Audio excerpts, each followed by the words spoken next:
Yeah, this is the Weird Christian and high seekers of truth. I was pondering about how to really connect to everybody, and I think one of the big things is like what Douglas Adams wrote in his novels is everybody wants to know the meaning of life, everything in the universe. And he wrote the answer is 42 as a joke. And it is quite funny. And some people have really, looked into that. But in our life's journey, we're always trying to figure out what's going on. A lot of us are anyway, and some aren't. But I kind of like to look at the roots of why we think about it and things that I've learned. And I ask, simple kids questions like, who first, if there's a God, and I believe there is because God has moved in my life and led me to read the Bible and consider what the Bible says and to know Jesus and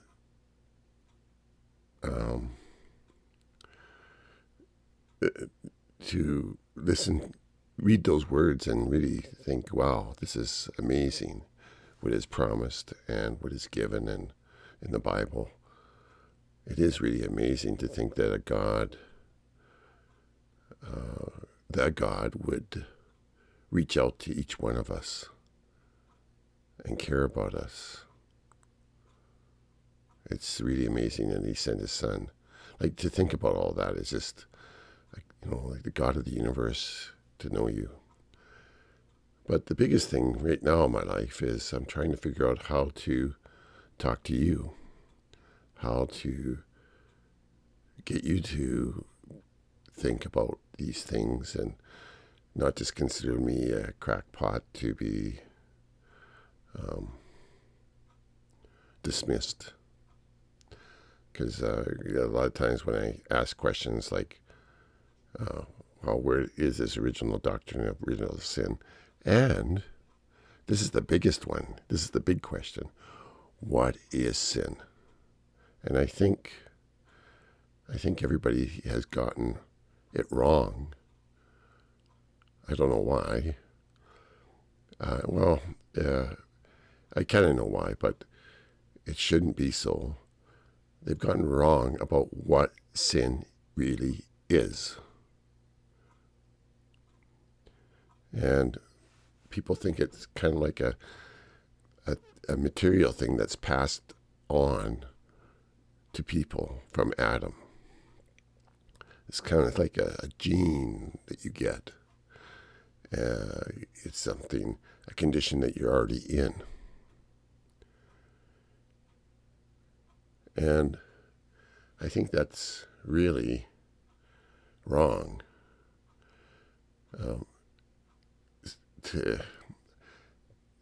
I don't know, maybe I'm crazy, but I think sin is a spiritual thing. And I think even those people that say it's material would say it's a spiritual thing. But they focus on the material thing rather than the spiritual. They think it's like a passed on thing. And what is a spiritual thing? Spiritual, usually you can't see it. But you can feel it. And you can see the results of a spiritual happening. In the Bible, it talks about creation, like in the general creation in chapter 1. And it's really a spiritual happening because the Spirit is on the face of the waters. I heard an interesting talk about that. The Father's the power, the Spirit is the wisdom, and Jesus is the Word. So there you have the Trinity.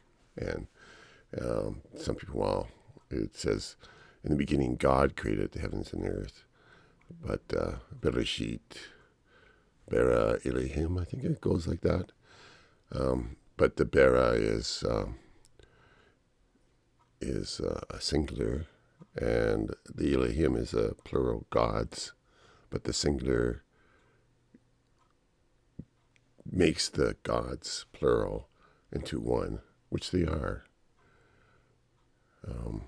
I believe that. But let me not just ramble on.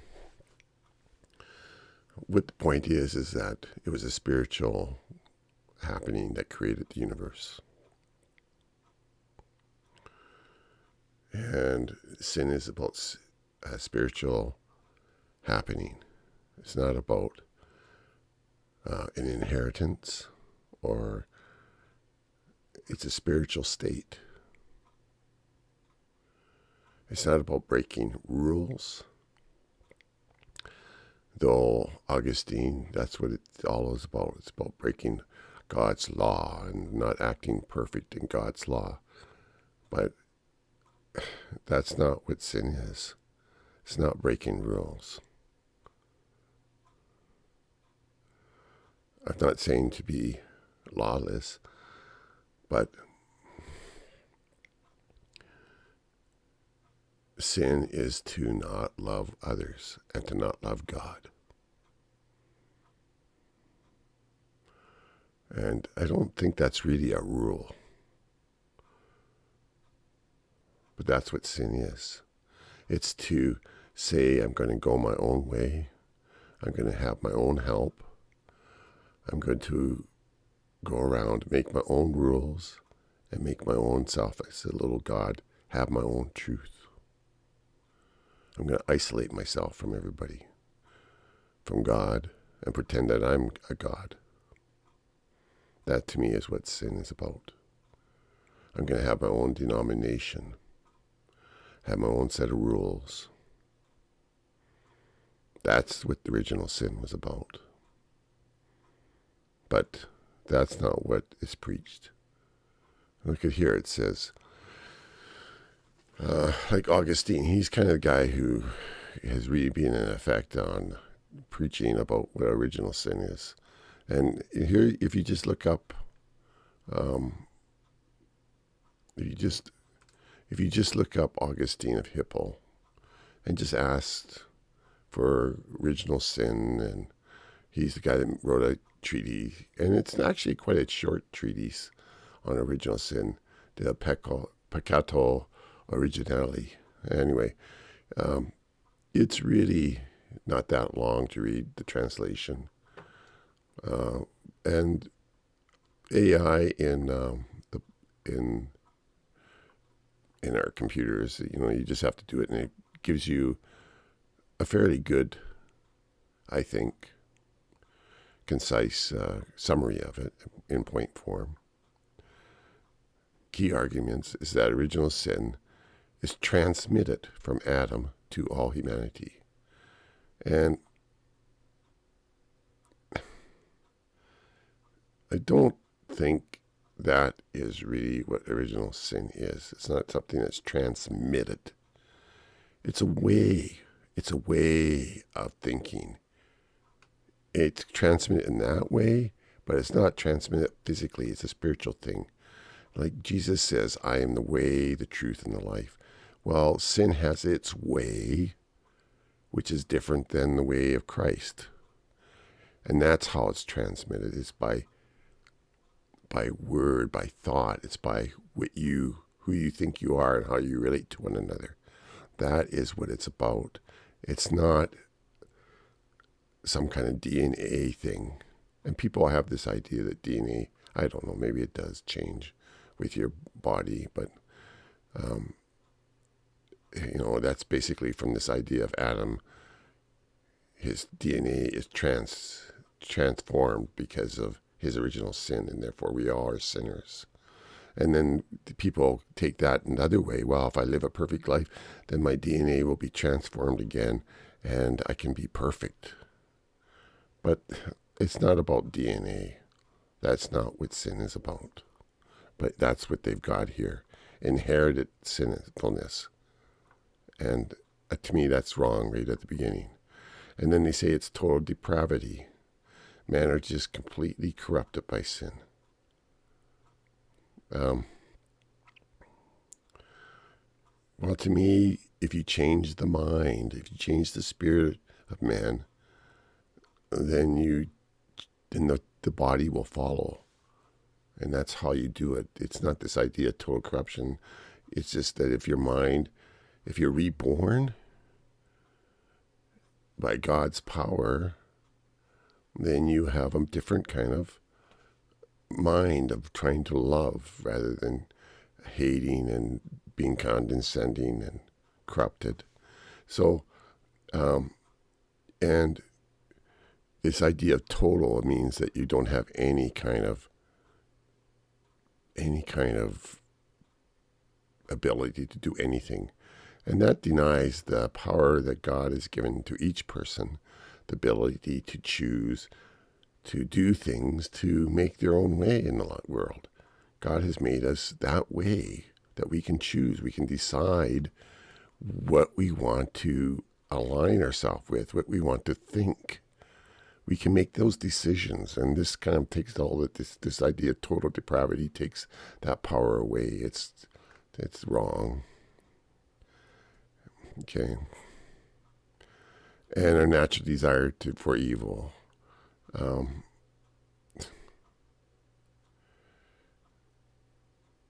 Well, we do have, like the body says, hey, do this, or our ego or whatever will say, do this because it'll make you feel good. Some people have hoarding things, so they think that if they can buy something, it will make them feel good, feel like they have some power in their life. But it's not necessary. It's to just say everything you have a naturally,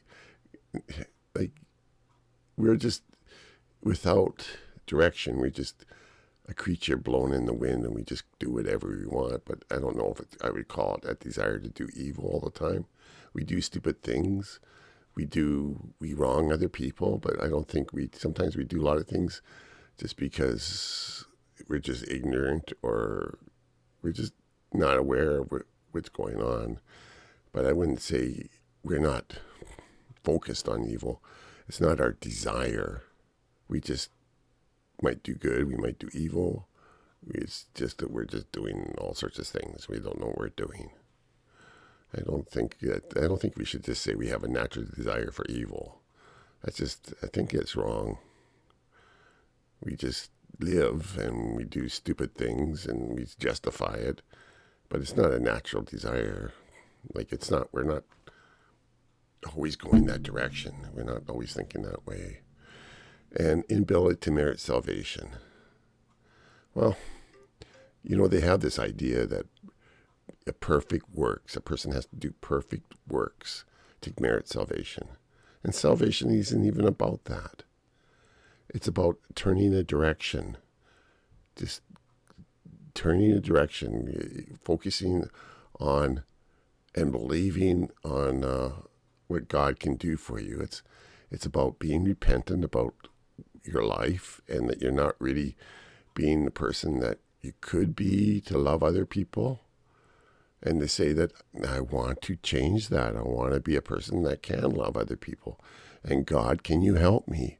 Can you help me? And he says, Jesus says at the cross, I forgive you for your wrongs that you've done against other people and me. And I'll send the Spirit to you that will rebirth you to make you a person that can, like in Nicodemus, that can change you, like in chapter 3 of John, that can change you so that you will love one another. And I promise you that I will resurrect you. But it's not about, you don't have to do any works, but he doesn't live a perfect life to prove that man can live a perfect life that fulfills God's desire for a perfect person. That's one of the things that come out of this is they say that God had to do the perfect work. No, he just had to forgive people who sinned against him. Maybe that is a perfect work in a sense, but it's not that he had to live a perfect life. He's God. He just lived as God would live. I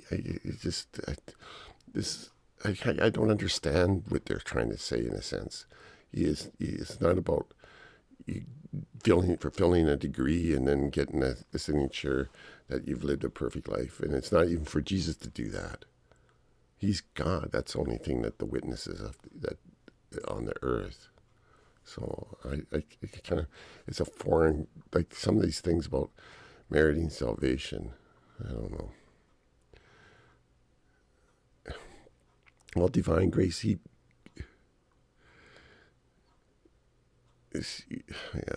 Well, anyway, he's got a different understanding about divine grace and sinful nature than I do.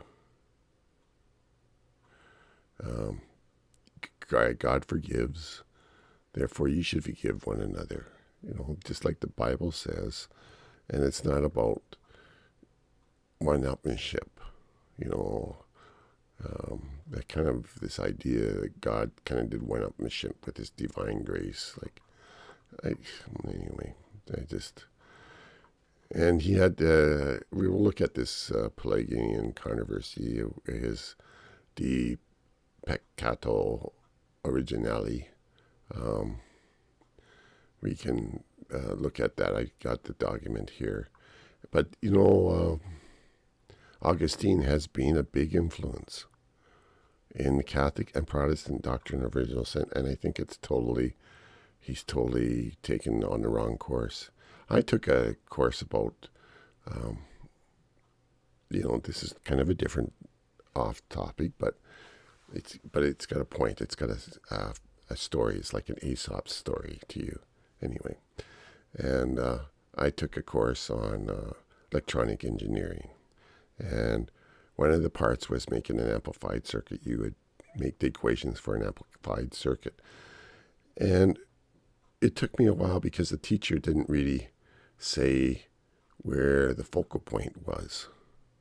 He just made these equations, and you've got all these parts, and you're trying to figure out where the actual focal point is. Where is the equal sign going? What is the whole crux of the thing? And it took me a while of my own searching to figure it out, where the point is. And it would have been so much easier if the teacher would just say, well, here's the focal point. But I don't know, maybe he just did it by rote, rather than thinking about how do you actually form the equation. Maybe he just knew the equation because he just practiced, like your times table. I don't know. But if you know where the focal point is, you can make the equation it just comes naturally. Once you understand what's going on in the circuit, it just comes naturally. And I think what's going on in Christianity is that they really have lost the focal point. They don't know how the thing works, and Augustine has put the focal point on some point that is not the right one, and so everybody's just skewed off on a different direction, not realizing that they just accepted what he said, not asking the questions, what is sin? And really, I can't believe, anyway, it's hard for me to believe that nobody has done this, in a sense. Nobody sees this.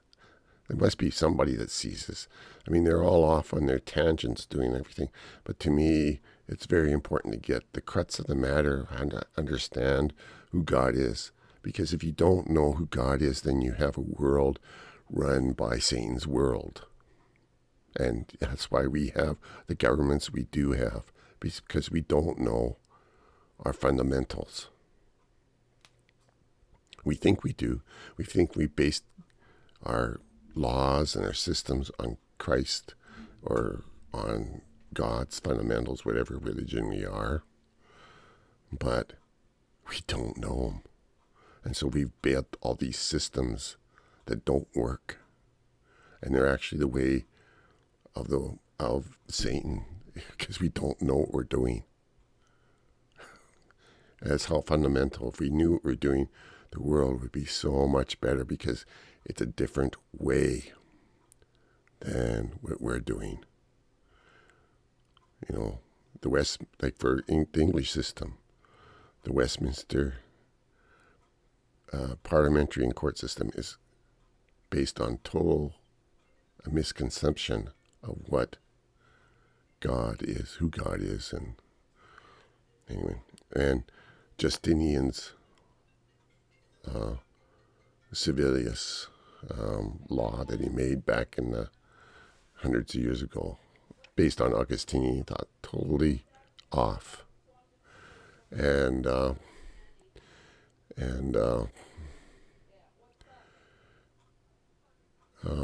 you know, communists have their thing. They have their religion, which is a Gnostic religion based out of the Gnostic thought that was in France in the 18th century. It's a religion. Yes, communism is a religion. Socialism is a religion. Even capitalism is a religion in its fundamentals. But nobody really sees it like that. They just look in their materialistic thoughts. But anyway. Let's see here. Now here is the English translation of what Augustine wrote for his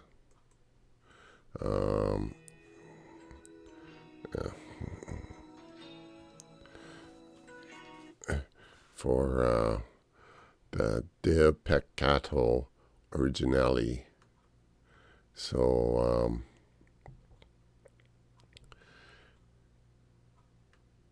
this is the English of it. And there's this guy, Coelius, and Augustine considers Coelius a heretic, like Pelagius.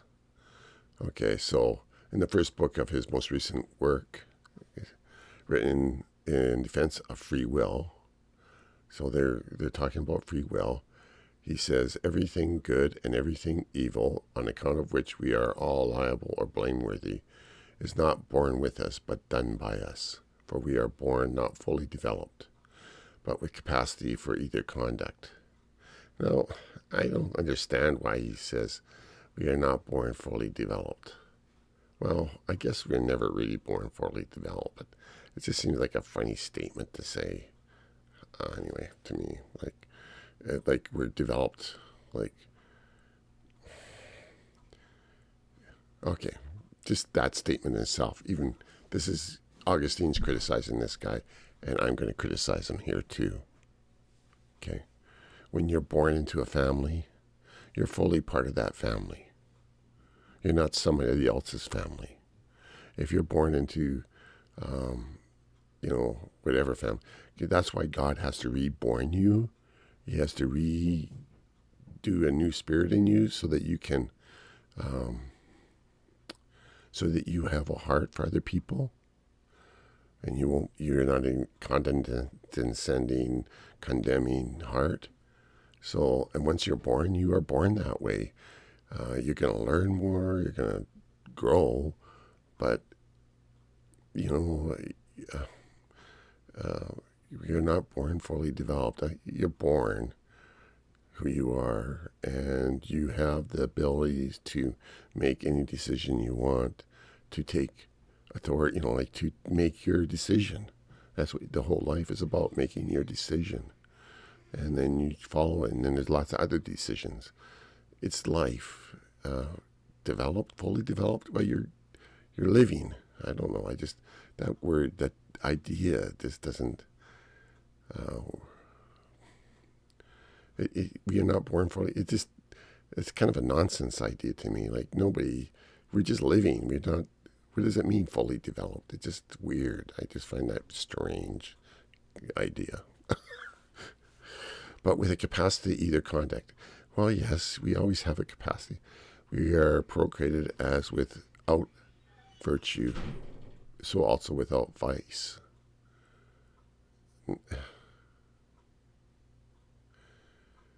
See, this is the idea.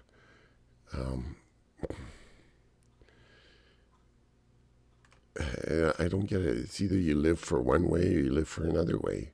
It's who's your master? Like, is the flesh going to be your master, or is like it's not you virtue? You don't really have virtue. You're either following one way or another way. You're either following whatever belief system you have, or another way. I have a hard. I don't understand some of the. To me, this idea that you have virtue or vice, it doesn't make sense to me. I'm sorry, I just don't get it. You're either living for one way or you're living for another way. It's how your ship is going. It's not whether you get merit or virtue or you have works against you and it's evil.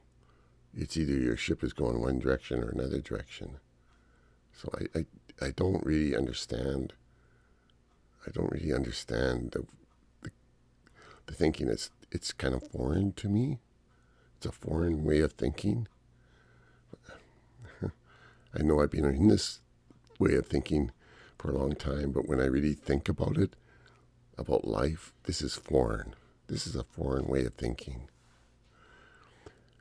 And previous to the action of our own proper will, that alone is in man, which God has formed.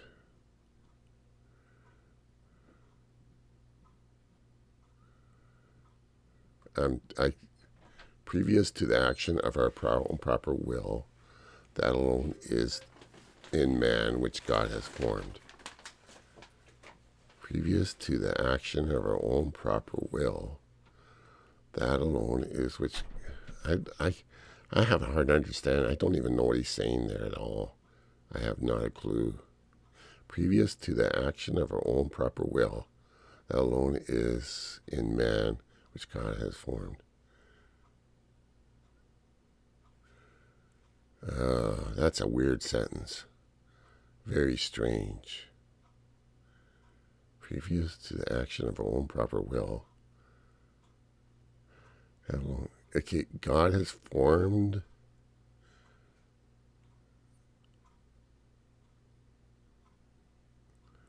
I don't know, is he saying something predestination there? God alone has formed our action of our proper own will? Is that what he's saying? Like it's he's talking predestination there. It's unclear to me what's going on in that sentence at all. Like maybe that's what he's saying. I'd have to have more context of what he's trying to say, but it seems that he's talking about God's predetermined your own actions or something. I don't know what's going on there. Maybe you do. Now, you perceive that in these words of Pelagius, the dogma of both these men is contained that the infants are born without the contagion of any sin from Adam. This is what Augustine wrote. It is therefore not astonishing that Pelagius refused to condemn such as say that Adam's sin injured only himself and not the human race, and that infants are at their birth the same state in which Adam was before the transgression. Okay, so see here, I know Paul writes, as in Adam we all sin, and in Christ we all are made alive. But to me, Adam had a different way of thinking about things, making himself a god.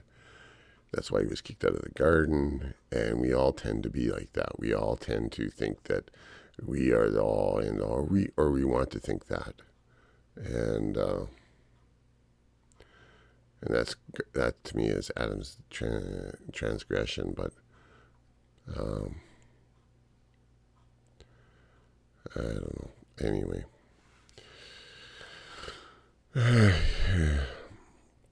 Okay, so if Pelagius alleges evil is not born with us, we are procreated without fault, and the only thing in man previous to his own action of his own is that God has formed. Okay, evil is not born in us, and we are procreated without fault. The only thing in man previous to the action of his own will is what God has formed. Okay, so that sounds like Pelagius is basically blaming God for sin because God has formed the actions of a man. And to me, God has given all men, no matter who they are, the ability to make their own choices. That's how he has made you. Okay? He's made you be able to make your own decisions, and he has not predetermined your decisions. That he's made you a free person to make your own decisions, the way you're going to trust him and get help from him, or go your own way and make your own truth. That's the whole thing. Make your own decision. But here it's talking about God making the decision for you and blaming God for your decision.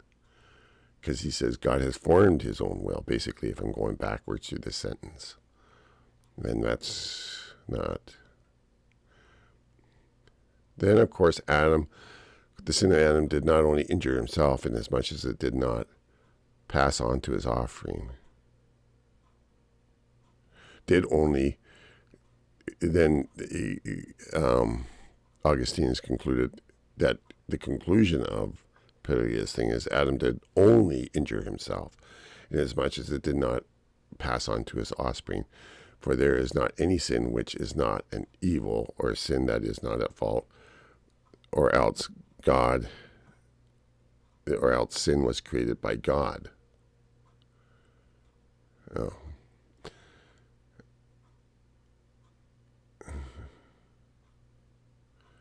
So, but the big crutch here is, what is sin? I don't think that neither of these people seem to know what sin is. They just think it's breaking laws. That's not sin. Okay? It's to not love one another. It's not about systems or rules. It's about just not loving other people. As with the character of God. That's what sin is. You know, it's about a different way of thinking about life and people around you, and it's not about rules or regulations.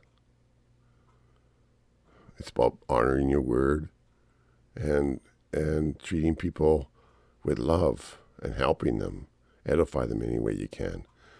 It's not about, I don't know, they have an idea that it's breaking rules, and that's not what sin is. It's not about rules. But he says evil is not born with us. We are procreated without fault.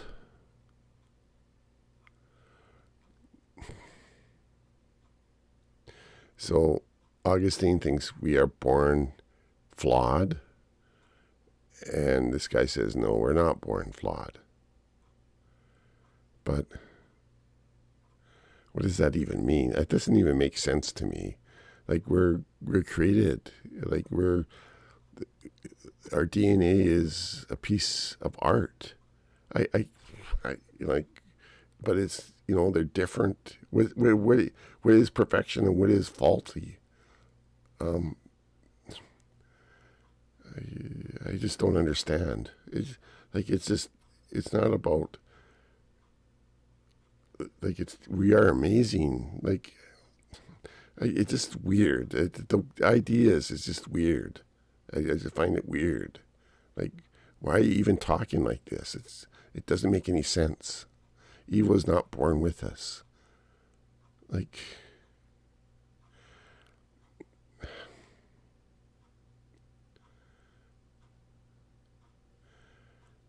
we are created, and we have, it's simple. We are created. It's not, and we are always given a chance to make a decision. Are we for life or are we against life? Are we for reality or are we against reality? We are always in our journey of learning what truth is and what the way is. Like, the wording is just weird. It's just weird. The thinking, it just seems weird to me. I don't know. Maybe it's not. It just doesn't make any sense to me. It's like a foreign thoughts. They just logically don't make sense. Like, it's just because the problem is that I have a different focus on what sin is than what these people have. So they're building up these other equations of life, and when I look at my equation of life, they just like, what? Like, you're gonna get it's just the wrong result because you're building the wrong equation, and so it doesn't make it. That's why it doesn't make any sense, because my focus is somewhere else. It's like, this is what life is about, not what you're thinking what life is about. What you think sin is not what sin is. You're making the equation wrong, and what I think it is over here. And I think that's what God has given me. I don't know. Maybe I'm all wrong. Like, I know it's totally against. Everybody's accepted Augustine stuff. So, and this Pelagius guy. I mean, they're still using the same concepts of what sin is and what God is. Like, they're working on the same thing. And I say, your rules are all wrong. Your equation is totally wrong. How you're forming it is like totally wrong. And anything you're going to base on your equation, you're going to get the wrong concept of what's really going on. I'm not a genius, but that's kind of what they see it. Why did Pelagius condemn this if it were not for the purpose of deceiving his Catholic judges by parity of reasoning? It also may be argued, if evil is not born with us, and if we are procreated without fault, and if the only thing found in man at the time of his birth is what God has formed, it follows beyond a doubt that infants at their birth are in the same condition that Adam was before the transgression, in whom no evil or fault was inherited, and in whom that alone existed which God had formed. And yet Pelagius pronounced anathema on all those persons who hold now or have at any time held that the newborn babies are placed by the birth in the same state that Adam was in before the transgression. In other words, are without any evil, without any fault, having that only which God has formed. Now, why again did Pelagius condemn this tenet also, if it were not for the purpose of deceiving the Catholic Synod? Okay, so he's saying, to me, like, okay, I'm saying that Adam is the story of all men. All men have to make a decision. That's why it was written in the way it was written. Each person is in the same state that Adam was. They are, and in fact, many people, when Christianity came to them, they said, why did you tell us that we're in sin now? Now that we know that we're in sin, now we didn't know that before, and so we didn't have a problem. Now you've made a problem. And then you say you've got the solution, which is kind of a typical government thing, I guess. But anyway, sorry.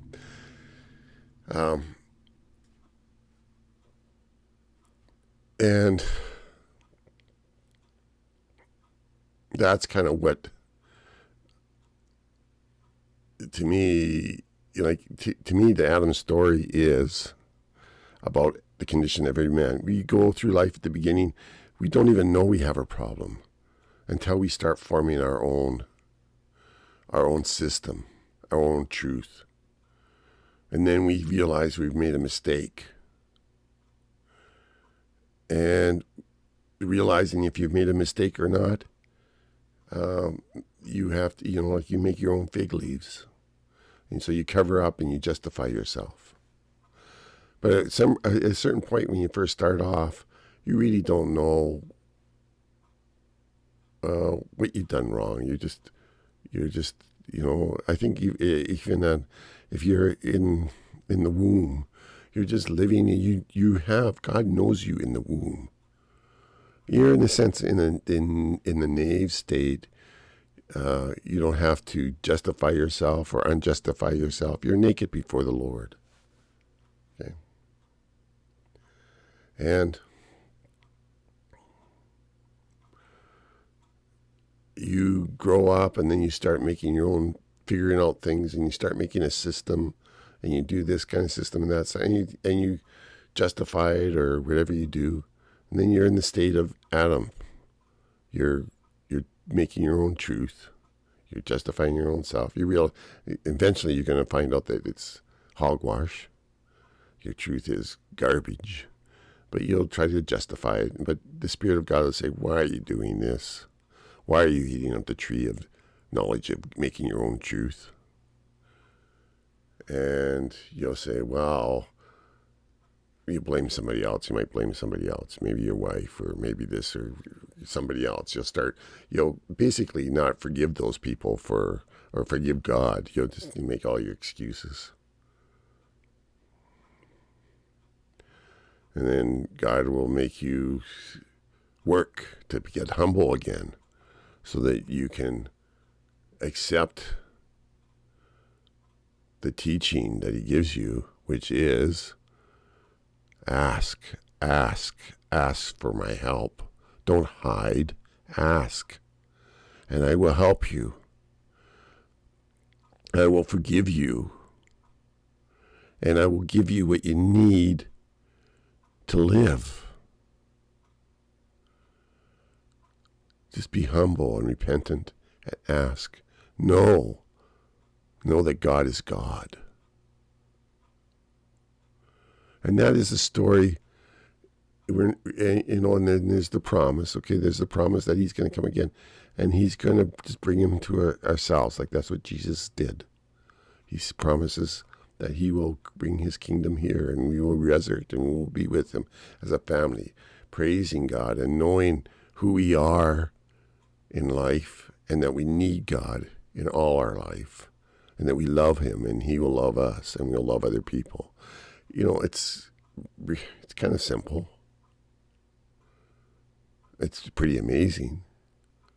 But the Adam story, like Augustine thinking that Adam was a story just about Adam.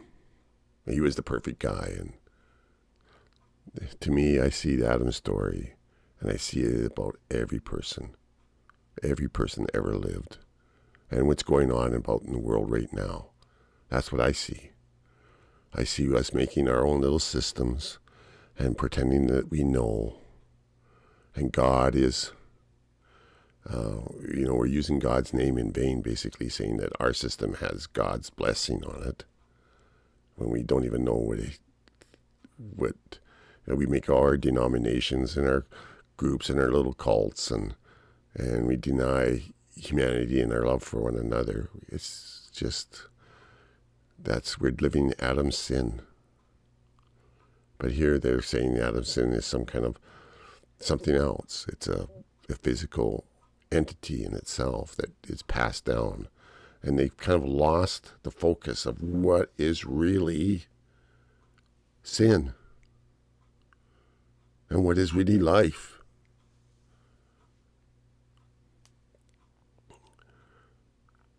Anyway, that's kind of my Christmas message, is that search for truth. Don't think you already have it, and don't start proclaiming that you know God.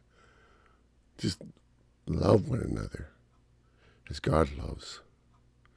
Be gentle and kind and edify one another. And don't be condescending and condemning. But sometimes, you have to say what is truth, and sometimes what is truth will hurt. but always give a way of escape so that you may endure it. Or God does that, do that for others. Anyway, if we learned this, our whole law system, our whole government system would change. If we knew the real truth rather than accept it. This is what I think anyway, rather than accept it like Augustine's dogma about, and the story about what's going on in Adam. To me, it's a story of every man. That's why it's written the way it is. It's a story of Adam, but it's also the story of every man, every person. So try to look at it with new eyes. Talk to me about what you think it is. I'm just trying to reach out and connect to you. Does this make any sense to you? May God bless you. May God be with you as you search for truth. Amen.